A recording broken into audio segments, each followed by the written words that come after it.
Hello everyone, storyteller Indiana Bones here, coming to you from my storytelling bunker. Now, while I cannot be with you in person this year, I thought maybe we can do something special for the lockdown of 2020 and this serious pandemic. Now, I hope all of you are wearing your mask and keeping the appropriate social distancing, which is 6 feet apart. Now, lucky for me, I'm not alone here in my storytelling bunker because I have with me my good friend Draco the Dragon. Yip! Now Draco, yip! What are you feeling during this shutdown? Yip! Well, Draco, yip! Draco, you do know that when you're inside with a friend, you don't have to wear a mask. Yip! What? Yip! What? Yip! Draco, would you like me to take that mask off of you? Yep. Oh, okay, all right, okay. There you go. Now, Draco, what do you have to say? Yep. Okay, well, so, right now I'd like to introduce you to a story about that took place long ago. Draco, Draco. Yep. Draco, do you have anything else to say to them but yep? Yep. All right, what else would you like to say? Nope. Draco, yep. Draco, forget it. Let's just get on with the story of the singing sand dunes. Yep! Although many people say I look like the very handsome Indiana Jones.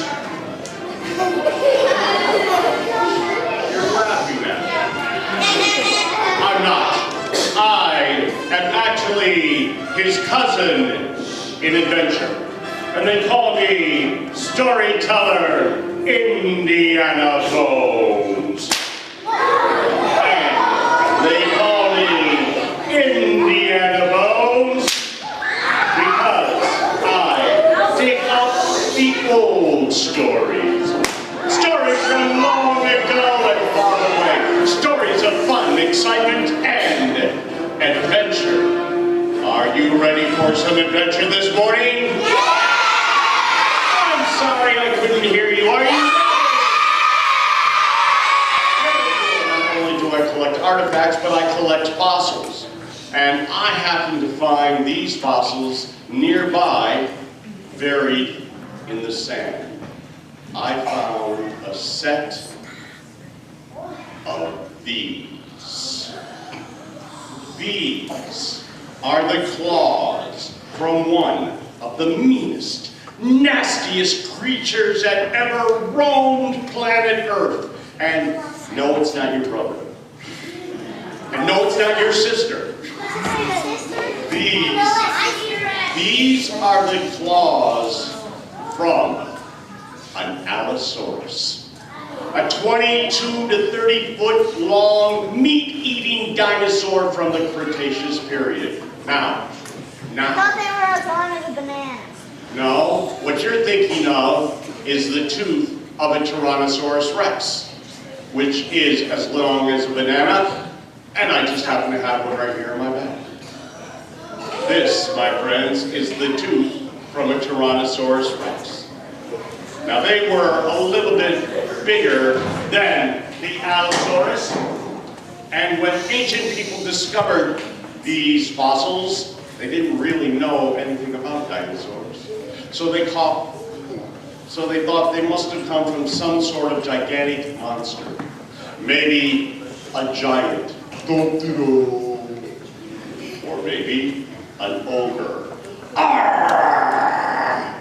But more often than not, when they found fossils like this, they thought they came from dragons. So all around the world, they told dragon stories. And to help me tell my next story, I brought with me my very own pet dragon, and I call him Draco. And I would like to introduce him to you now. Ladies and gentlemen, boys and girls of all ages, I would like everyone to say hello to my friend, to my pet, Draco the Dragon.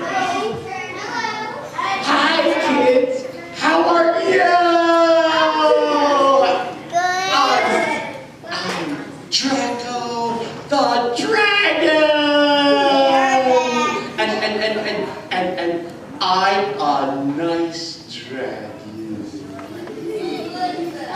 I would never hurt anybody. Well, Draco, yeah, as a nice dragon that I am. Well, Draco, as a nice dragon, yeah. What does a nice dragon do? Well,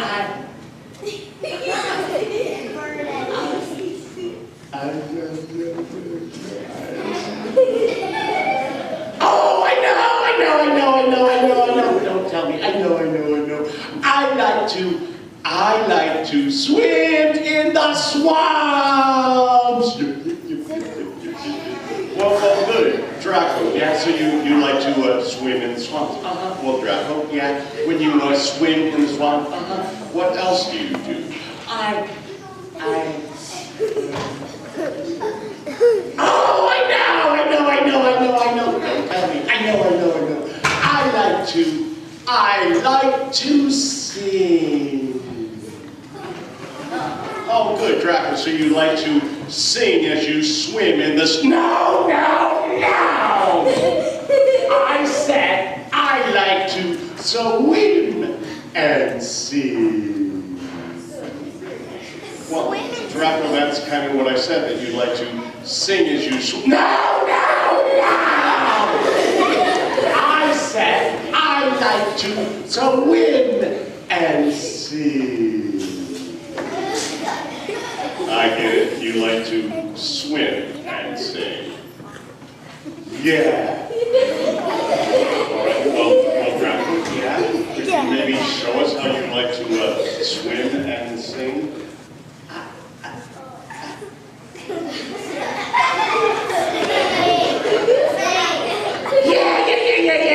Yeah. Okay. All right. Here I go. Okay. Here I go. I'll show you. Okay. All right. Here I go. You ready? Here I go. Here I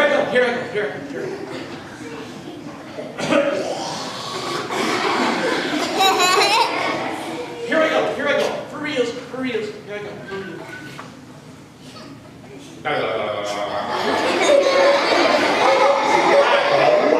Get on with it. Okay.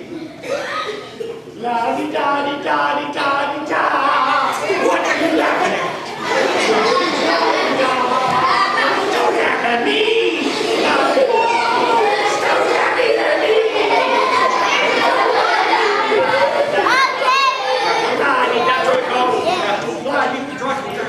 I think that's enough singing for now.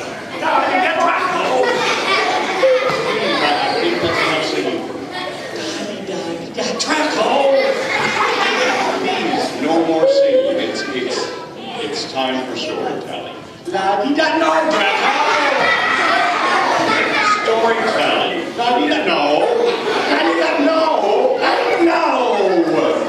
Storytelling, all right? Storytelling, no singing, all right?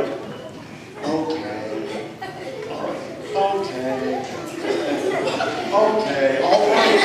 Stop that! Stop that! Storytelling, all right? Okay, don't start. Now, Draco, in this story, you get to play two parts. Oh, goody gumdrops. What are they? Well, first, Draco, you get to play the very handsome boy, Allosaurus. That's me. And you get to play the beautiful girl, Allosaurus.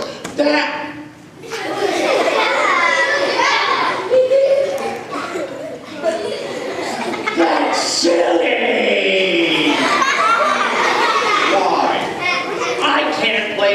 Girl, I'm not gonna play a girl dinosaur. No way.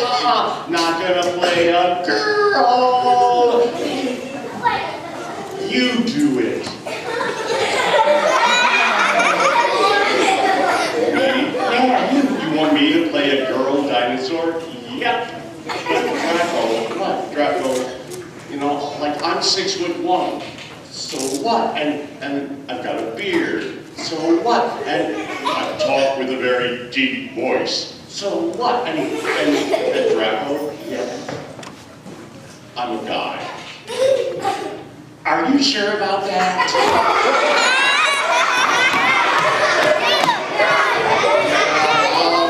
I'll play it, girl, dinosaur. Tricked him. Draco, what? Did you just trick me? No. He tricked me. Yes, he did. Oh, but it doesn't matter. I'll play the girl dinosaur. All right, here we go. Are you ready? Okay. All right. Okay. Now, these two Allosauruses lived a long time ago, millions and millions of years during the Cretaceous period. And these two dinosaurs, these two Allosauruses lived in a great swamp. There was the handsome boy dinosaur, that's me, and the lovely girl dinosaur, that's you. And these two dinosaurs, these two Allosauruses were very much in love. Say what? What? We're in love. In love? Oh, yeah!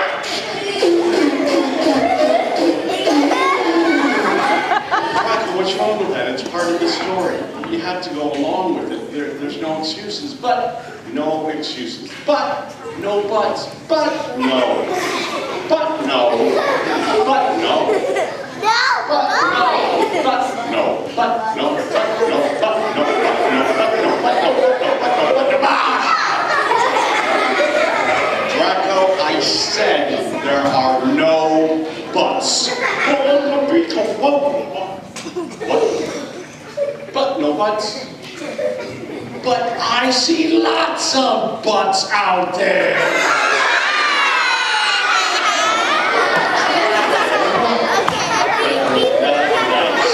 Oh, sorry. I'm not to let you know, all right? But no buts. We're very much in love. Okay, you asked for it. The two dinosaurs were in love. Oh, Draco, what are you doing? Stop it! Oh, stop it! What are you doing? What was that? Those are dinosaur kisses.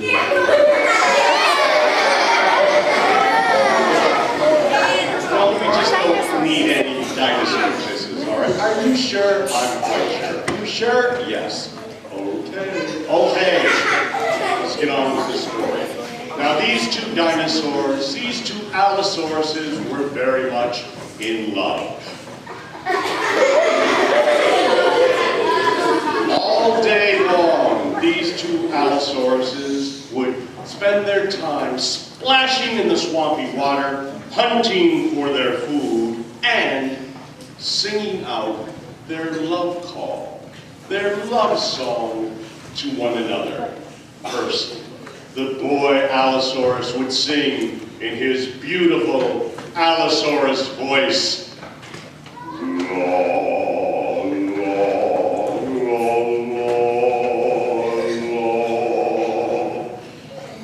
And then the girl Allosaurus would sing back. We're waiting.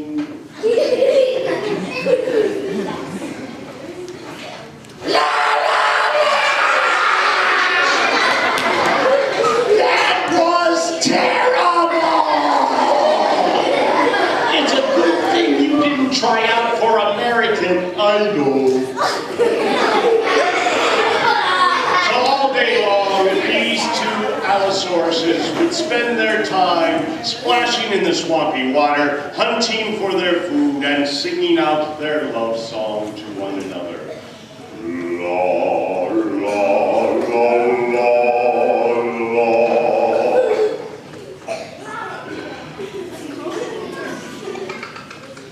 La la la!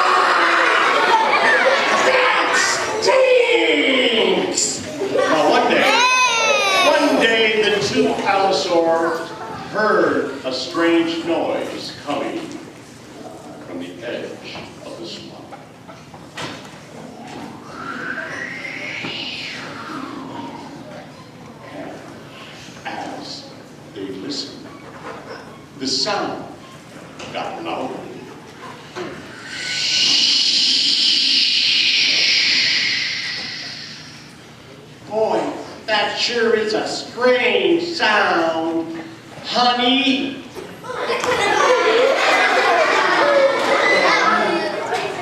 Let's go see what's making that noise.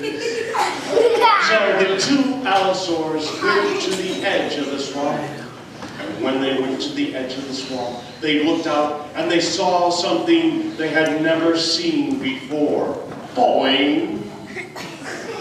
As they looked, they saw something strange. Something weirdly strange and strangely weird. They saw a wall of sand 2 miles high. That's a lot of sand! What they were looking at was a gigantic sandstorm, and they heard the wind blow. And they saw the sand flow. And they were looking at one of the biggest sandstorms that ever swept across planet Earth. A sandstorm with a special name. Now, it's a rather silly name, but it's still a special sandstorm. The name of this gigantic sandstorm with walls of sand 2 miles high is called Hobubu. That's what it's called, Hobubu. Okay, all right, everyone say that with me on the count of 3. 1, 2, 3, Hobubu. That's right. Now, this great sandstorm, this great Hobubu was blowing. And the sand was flowing,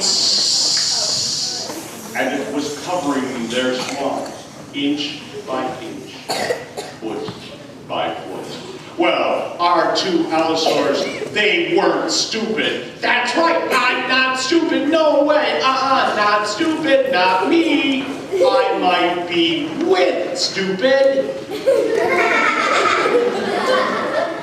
But I'm not stupid. Let's go back to the swamp.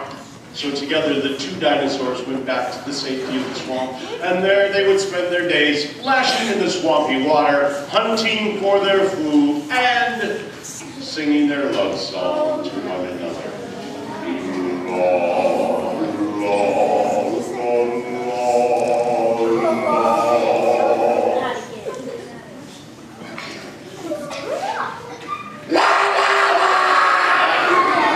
Still stings! Now one day, the girl allosaur, that's you,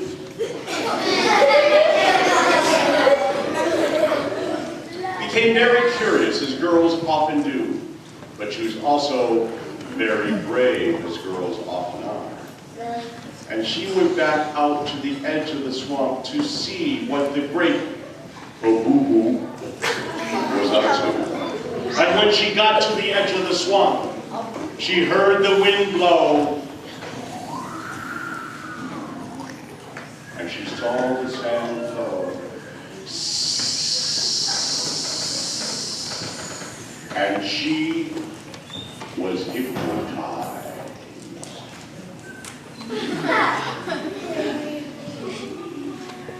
She could not move. And as she stood there, hypnotized, the great Hobubu started to cover her with sand. And before she knew it, she was buried beneath a great sand dune. But she was still alive. And she thought, if I sing out as loud as I can, maybe my boyfriend will hear me and come to rescue me. So the girl dinosaur sang out as loud as she could. But because of all the sand, her voice came out sounding like a little tiny teensy flea. No one could have heard her. But meanwhile, back in the swamp, Honey, honey, honey, I'm home. Honey, where are you? Ollie, Ollie, out and free. I know, I'll sing for her. La, la, la, la, la.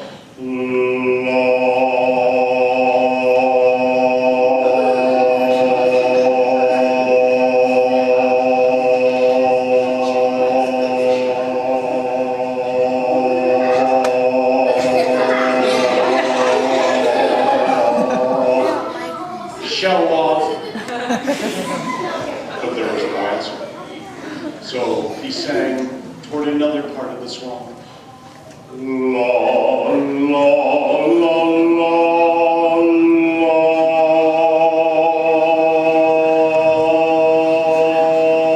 Cut that out! Still no answer. Finally, he went to the edge of the swamp and looked out over the great Hohoo and sang one last time, la, la, la, la, la. And this time he heard an answer back. It was as small as a flea, but he heard the plea. Honey, honey, I know that's you. Honey, I'll wait for you forever and ever and ever. You just gonna wait for him? And that's what he did. The boy Allosaur waited for her forever. And soon the great Hohoo covered him with sand. And he too was buried beneath the great sand dunes. But they kept singing their love songs to one another. But the legend goes on to this very day, that if you walk out into the sand dunes nearby, and the wind is blowing just right, and the sand is flowing at night, and if you listen with your heart, as well as with your ears, you'll hear the voices of those ancient creatures as they sing their love song from beneath the sand. La, la, la, la,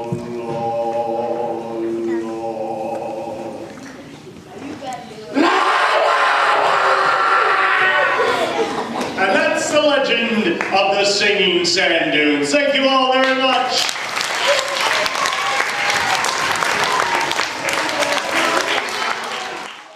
So, Draco, yep, what did you think of the story? Yep, no, don't start that. Well, I was pretty good. Well, yeah, you're always pretty good. I'm still a better singer than you are. Well, Draco, yeah, who do you think makes you such a great singer? My singing teacher? No, never mind. Thank you for enjoying the story of the singing sand dunes. Stay tuned, more coming your way. For now, adios.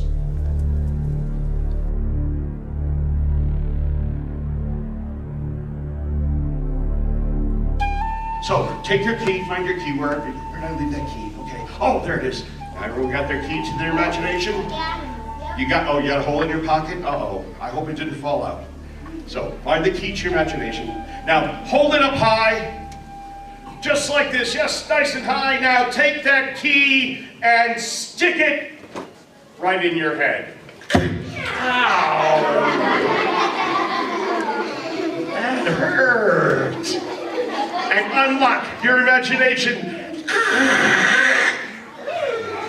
And go with me now as we begin our adventures in storytelling. Imagine this. We are back in the year 1924. We are in the jungles of Belize. It's a dark night. There's no moon to be seen, but it's still hot, humid, sticky, and sweaty. We're sweating like pigs. And just then, we are attacked by the deadliest creature on Earth. A creature that has killed more people than any other creature alive. We are attacked by the man-eating, blood-sucking mosquito. Ow, ow. Now, we shoo away the swarm of mosquitoes and we keep hacking our way through the jungle.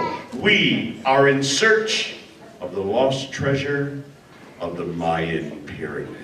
With us on this adventure is the world-famous explorer, F.A. Mitchell-Hedges. His friends call him Mike. And along with F.A. Mitchell-Hedges is his young, adopted daughter, the heroine of our story, Anna Mitchell-Hedges. And her friends call her Anna. We're cutting our way through the jungle trees in search of the lost treasure when suddenly, out of nowhere, those wild monkeys start throwing their monkey gun.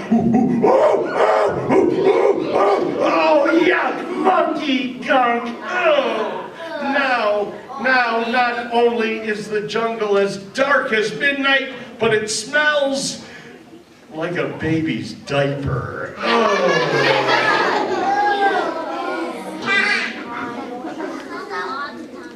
So, we get past the monkeys, and finally, just as the sun starts to come up, we find a clearing in the jungle.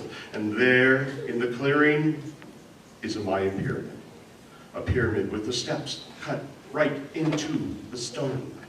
Carefully, we all climb to the top of the pyramid. When we get there, you see there's rocks and stones and branches scattered all over the top, so we clear it off very carefully. We find a small hole that leads down into a deep, dark pit below. Just then, the sun comes up over the trees and shines down into the pit. And for just a second, we can see what is on the bottom of the pit. In the sunshine, we see something sparkly. I don't know yet. Well, I can't fit down the hole to get to it, but I have an idea. It's a horrible, awful, terrible idea, perhaps the most horrible, awful, terrible idea in the history of horrible, awful, terrible ideas. I turn to little Anna and I say, "Hey girl, why don't you go first?" I convince Anna to go down into the pit. As she does, I hand her the end of my bullwhip and start to lower her down carefully into the Mayan pyramid. Halfway down, Anna turns up to me and she yells out, "Stop!"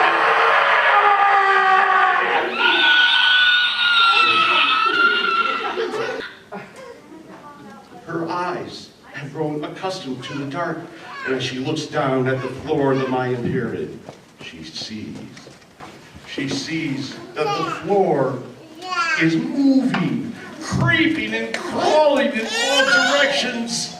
As she looks, she sees that the floor is covered in gigantic, poisonous spiders. So, thinking quick, I swing young Anna over to the side of the pit where she grabs a hold of an old root hanging from a tree outside, but the root breaks off in her hand. But now Anna has a weapon. She has a stick.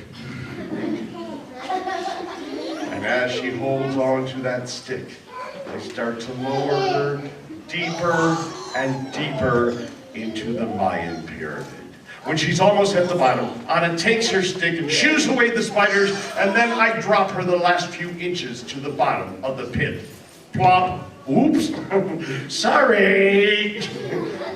Anna takes her stick and she digs in the dirt all around the sparkly object we saw from above. And when she's done, Anna comes up with this. A crystal skull. One of the very first crystal skulls ever discovered by Western man. Well, in this case, Western girl. Anna takes a crystal skull and our hero brushes off the dirt. She hangs on to it tight, and then I pull her back up out of the Mayan pyramid. She's done it. She's gotten the crystal skull. And when Anna comes up, she takes the skull and she gives it to me. I take the crystal skull and I put it into my man bag. That's right, man bag. And now we're ready to leave and walk down the steps of the Mayan pyramid. We get to the bottom, we think we're safe, when suddenly we hear a noise coming from the jungle.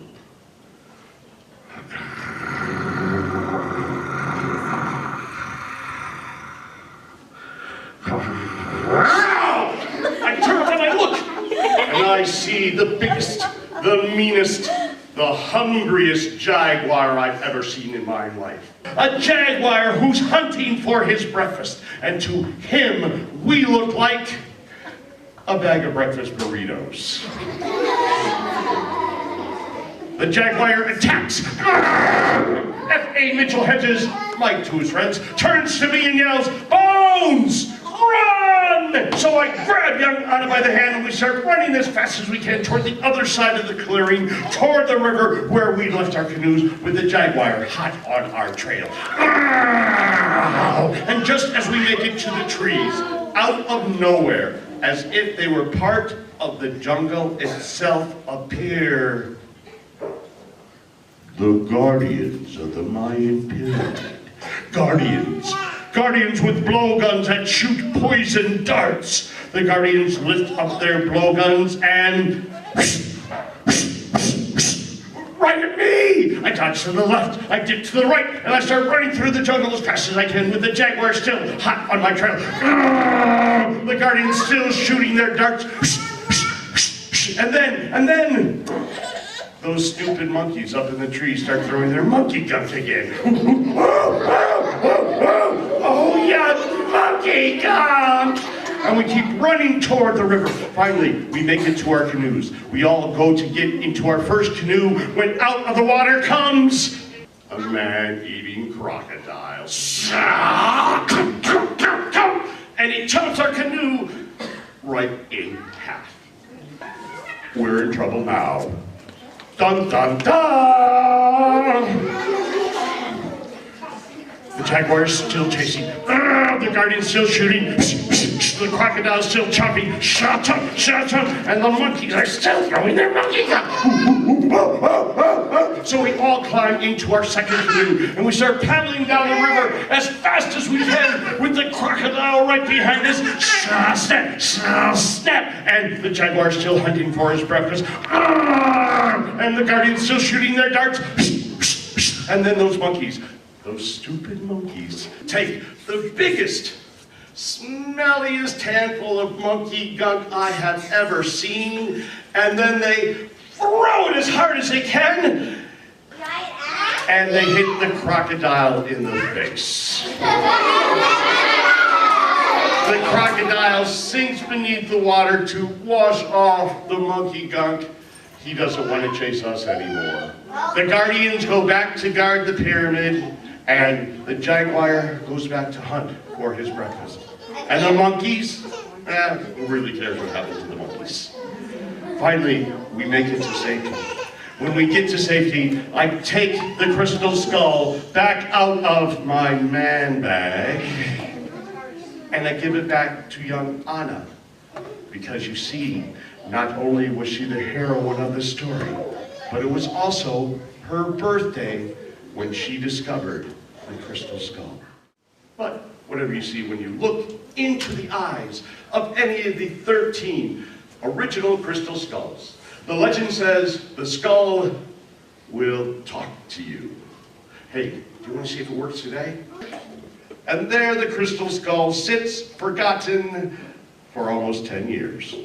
10 years? And one night, in the middle of the night, when Anna is asleep and dreaming big dreams, a voice calls out to her in her dreams. And the voice says, "Hey, let me out of here!" What? Who said that? Anna calls out. "It's me, Max. Let me out of here! Now!" Max? Max who? I don't know any Max. "It's me, Max, your crystal skull. Let me out of this box! Now!" So Anna runs to the closet, pulls down the box, unwraps Max the Mitchell-Hedges crystal skull, and then she makes the mistake of staring into his eyes. And when she does, Max the crystal skull begins to talk to Anna right into her brain. And he says, "Anna, Anna,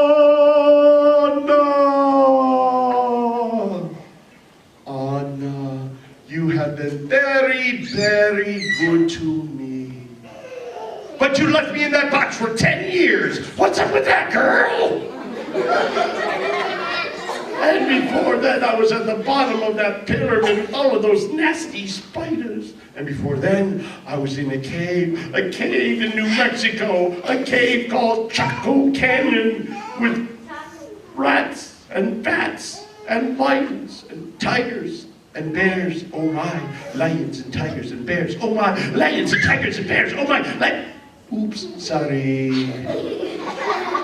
Wrong story.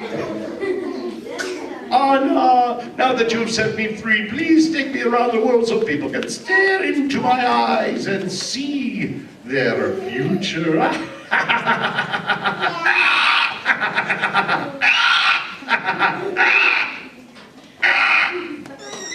And that's what Anna did. Anna took the Mitchell-Hedges crystal skull all around the world so people can stare into his eyes and see the future. But the legend goes, if you stare into the eyes of any of the 13 original crystal skulls, that the skull will talk to you. You guys want to see if it works today? Really? I can't hear you. Do you want to see if it works today? Excellent. Okay, here we go. Shh.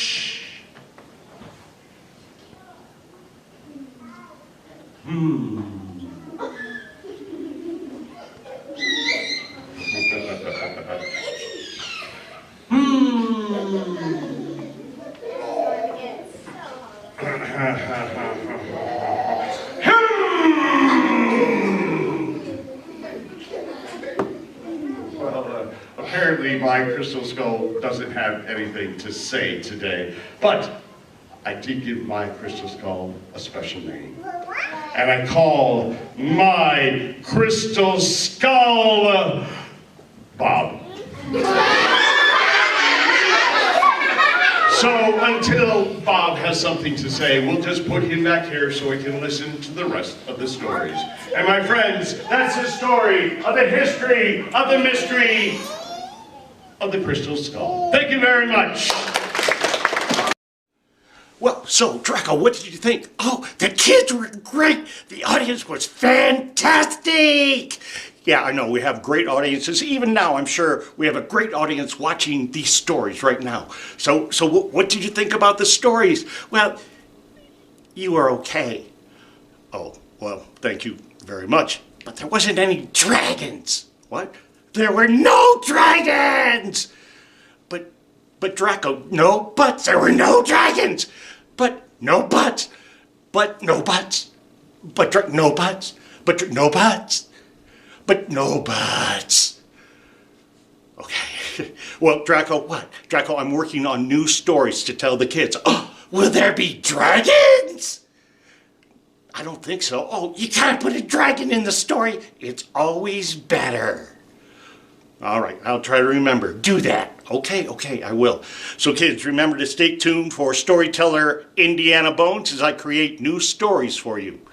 Remember, stay safe out there and open a book. Open your mind. Open your imaginations. Yeah, I'm hungry. Okay, let's go get something to eat. Oh boy, strawberries!